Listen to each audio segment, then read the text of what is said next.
नमस्कार दोस्तों, इस वीडियो में जिस स्टॉक के बारे में हम बात करने वाले हैं उसका नाम है भारत हेवी इलेक्ट्रॉनिक्स लिमिटेड, जिसको हम बेल के नाम से जानते हैं।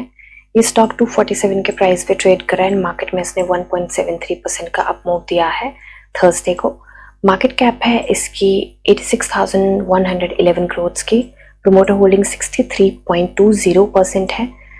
बुक वैल्यू इसकी 74.90 है। डिविडेंड यील्ड 0.16% है एंड फेस वैल्यू इसकी 2 है।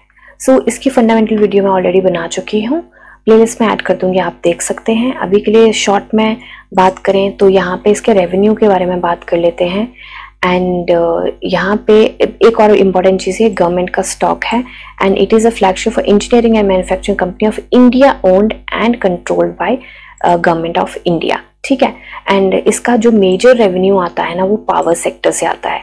इसको अभी रिसेंटली एक अडानी ग्रुप से ऑर्डर भी मिला है, उसके बारे में बात करेंगे। एंड काफ़ी बड़ा ऑर्डर मिला है, 4,000-5,000 करोड़ के आसपास का ऑर्डर है वो, उसको भी डिटेल में इस वीडियो में डिस्कस करेंगे। तो अभी के लिए शॉर्ट में देखें तो स्टॉक 50 एंड 200 दोनों डीएमए से ऊपर ट्रेड कर रहा है, जो कि काफ़ी अच्छी बात है। पी रेशो की बात करें तो मीडियन से थोड़ी सी ऊपर, इनफैक्ट अभी की पी रेशो यहाँ पे मेंशन नहीं है तो मैं आपको बता नहीं पाऊंगी, बट मुझे लगता है कि थोड़ी सी करेक्ट होकर नीचे आ चुकी होगी ये। यहाँ पे ग्रॉस प्रॉफिट मार्जिन की बात करें तो ग्रॉस प्रॉफिट मार्जिन थोड़ा सा डिक्रीज हुआ है and sales quarter on quarter increase हुई है। इसका पैटर्न है कि ये मार्च वाला काफ़ी अच्छा रिजल्ट आता है, बाकी छोटे छोटे रिजल्ट आते हैं। यहाँ पे भी देख सकते हैं मार्च, यहाँ पे मार्च, तो मार्च वाले रिजल्ट इसके काफ़ी अच्छे आते हैं, तो उम्मीद है इस बार काफ़ी अच्छा रिजल्ट आएगा। अभी चलते हैं हम इसके चार्ट पे। चार्ट में देखिए, हम देख सकते हैं कि यहाँ पे हमें रेड कैंडल ज़रूर मिली है क्योंकि ये अपनी ओपनिंग से नीचे क्लोज हुआ है। और इसका रीज़न ये भी था कि एक न्यूज़ आई थी, तो चलिए पहले न्यूज़ ही डिस्कस कर लेते हैं। तो ये आई है 27 को न्यूज़ एंड 28 की ये कैंडल है, 28 की कैंडल है। तो हालांकि कैंडल कुछ खास कर नहीं पाई, कुछ इतना ज़्यादा फर्क नहीं पड़ा। तो न्यूज़ क्या है, तो यहाँ पे बेल को मिला है एक order from Adani power limited से। तो मैंने जैसे कि आपको बताया था, इसका 70% रेवेन्यू जो है वो सिर्फ और सिर्फ पावर सेक्टर से आता है।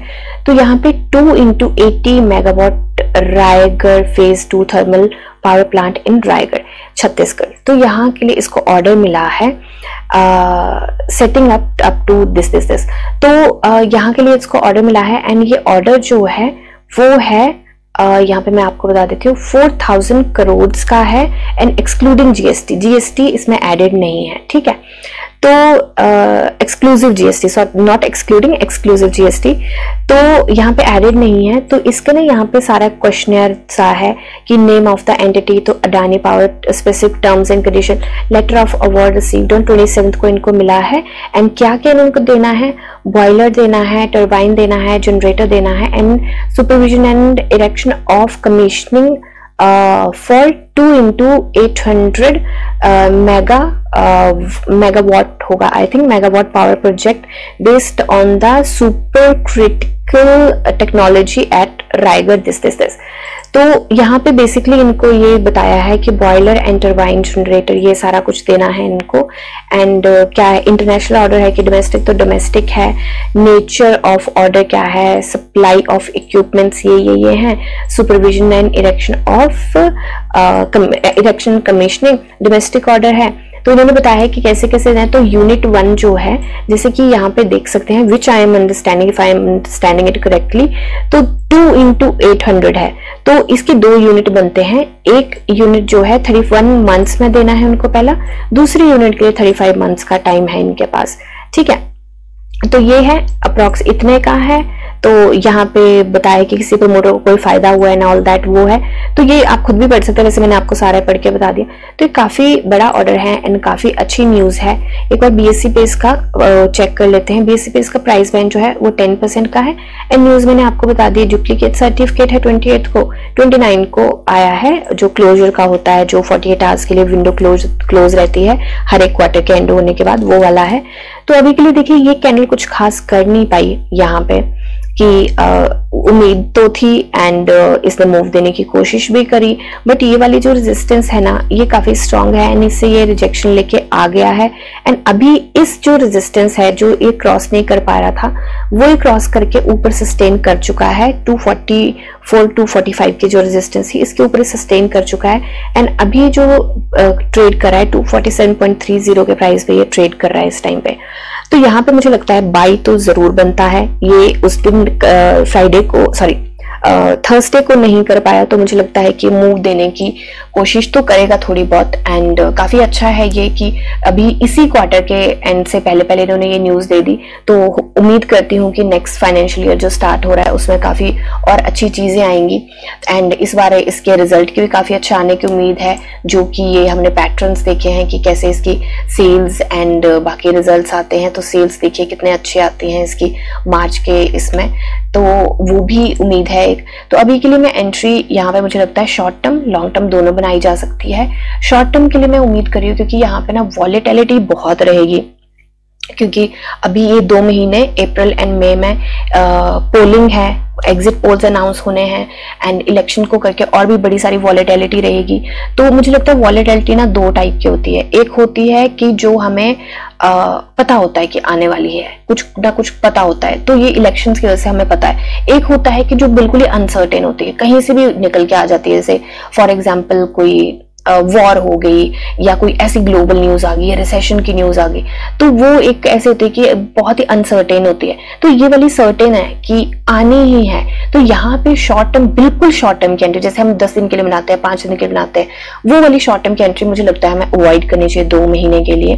ठीक है, लॉन्ग वालों की, इक्विटी वालों की बात करी हूँ। वैसे वॉलेटिलिटी बहुत मिलेगी, मुझे लगता है कि मोमेंटम से ज्यादा वॉलेटिलिटी मिलेगी ये 2 महीनों में।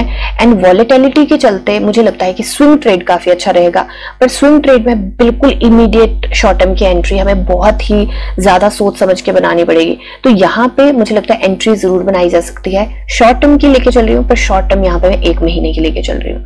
अगर बिल्कुल यहाँ पे इमीडिएट शॉर्ट टर्म की बनानी है तो मैं यहाँ पे फिर भी बिल्कुल शॉर्ट टर्म की 10-15 दिन की मैं बिल्कुल भी नहीं बनाती, 10 दिन की तो बिल्कुल नहीं बनाती, क्योंकि ये अपने सपोर्ट पे है, बिल्कुल सपोर्ट पे है एंड बिल्कुल रेजिस्टेंस पे है। हो सकता है यहाँ पे कंसोलिडेट करे या हो सकता है नीचे जाए, क्योंकि मार्केट में हो सकता है फिर से करेक्शन आए। बहुत सारी चीजें इसमें देखने को मिलेंगी हमें 2 महीने में, तो उन सारी चीजों को ध्यान में रखते हुए हमें चलना है।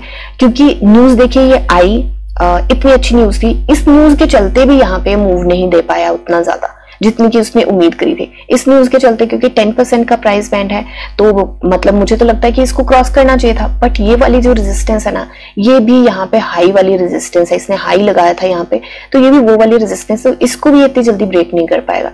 तो इस सारी चीजों को मैं ध्यान में रखते हुए यहाँ पे केवल और केवल 7% के मूव की उम्मीद करी, क्योंकि ये अगर इसको क्रॉस कर भी गया तो फिर ये वाली रेजिस्टेंस है, इसको नहीं क्रॉस कर पाएगा। तो इन सारी चीजों को ध्यान में रखते हुए मैं उम्मीद कर रही हूँ यहाँ पे कि अप्रैल के एंड तक मुझे लगता है कि 7% के आसपास हम देख सकते हैं। अगर टारगेट अचीव हो गया तो हम अपग्रेड कर लेंगे, बट हम पहले ज्यादा टारगेट लेके चलेंगे और फिर नहीं अचीव हुआ तो मुझे तो बहुत दुख होता है मैं तो बहुत इरिटेट हो जाती हूँ कि क्या हो गया, क्यों नहीं जा रहा, तो वो चीज मैं नहीं लेके चलना चाहती। एंड शॉर्ट टर्म की ये वाली एंट्री है एंड अचीव हो गया तो हम अपग्रेड कर लेंगे इसको। पर लॉन्ग टर्म की मैं एंट्री लेके चली हूँ, मुझे लगता है जून के एंड तक। यहाँ पे मैं कोई भी, क्योंकि ये ना और पहले ही हाई पे है, तो मैं यहाँ पे वो वाला कुछ भी नहीं लेके चली, हम मार्केट के साथ लेके चलना पड़ेगा कि जब तक इसका क्वार्टर का रिजल्ट आएगा तब तक कहां तक जा सकता है, वो हमें मार्केट को देख के चलना पड़ेगा। पर ये भी मार्केट को देख के ही चलना पड़ेगा, बट इसको भी हम अब थोड़ा सा ऊपर नीचे कर सकते हैं। पर अभी के लिए मुझे लगता है कि ये 390 का मैंने क्यों लगाया है, पुरानी सारी चीजें रीड करके, पुराने पैटर्न्स रीड करके। एंड यहाँ पे वीकली पे अगर हम जाएंगे तो आप ये देख सकते हैं कि ये टारगेट मैंने क्यों लिया है, ये टारगेट मैंने क्यों लिया था, तो ये 2007 में इसने हाई लगाया था, तो ये टारगेट मैं इसलिए लेके चली हूँ। इसके नीचे भी अगर नहीं होता तो मुझे लगता है इस टारगेट के आसपास तो ये जरूर ट्रेड करता हुआ हमें दिख सकता है। तो ऑफ कोर्स हमें मार्केट के साथ साथ सारी चीजों को टारगेट अपने कई बार अचीव हो जाते हैं तो ऊपर भी करने पड़ते हैं, नहीं अचीव होते हैं तो नीचे भी करने पड़ते हैं, तो उसकी मार्केट के अकॉर्डिंग ही हमें इम्प्रोवाइज करना पड़ता है। तो ये शॉर्ट टर्म की है एंड ये मैंने आपको एक्सप्लेन कर दिया क्यों लगाया है, पुराने पैटर्न्स को रीड करके भी लगाया है, तो यहाँ तक की मूव की उम्मीद मैं कर रही हूँ, ठीक है। और ये मेरी सिर्फ एनालिसिस है, कोई बाय सेल होल्ड की रिकमेंडेशन नहीं है। मैं आपको वही एनालिसिस दूंगी जिसमें आपकी विकेट सेफ रहे। मेरा विकेट से मेरा मतलब है आपकी इन्वेस्टमेंट, क्योंकि इन्वेस्टमेंट सेफ रहेगी तो हम कोई भी बॉल पे छक्का चौका मार सकते हैं, बट अगर हमारी इन्वेस्टमेंट नहीं सेफ रहेगी, हमारी विकेट चली जाएगी, तो हम कुछ भी नहीं खेल सकते। तो मुझे लगता है कि बहुत ज्यादा प्रॉफिट से अगर हम सेफ चले तो हम लंबे समय तक चलेंगे, क्योंकि कई बार ऐसा होता है कि हमारा लग जाता है, मैं ये नहीं बोलूंगी तुक्का लगता है, हमारी एनालिसिस सही बैठ जाती है कई बार, बट कई बार ऐसा भी होता है कि हमेशा वही जरूरी नहीं कि वही एनालिसिस सही बैठे। तो कई बार हमारा फॉर एग्जाम्पल कि आज हम बोलेंगे कि हमने यहां तक का लेना है टारगेट और हमने रिस्क लेके शॉर्ट टर्म की एंट्री बना ली, रिस्क तो है ही है, राइट। ये रिस्क आज काम कर गया और हमने इतने सोच समझ के एंट्री नहीं बनाई, और अगर कल ये काम नहीं करा और ये नीचे आ गया तो हम हो सकता है उससे ज्यादा गवा दें। तो वो सारी चीजें हमें थोड़ा सा ध्यान में लेके चलनी पड़ेगी। बाकी सिर्फ मेरी एनालिसिस है, कोई बाय सेल होल्ड की रिकमेंडेशन नहीं है। आप अपनी एनालिसिस कीजिए, जानी समझी पढ़िए और फिर इन्वेस्ट करिए।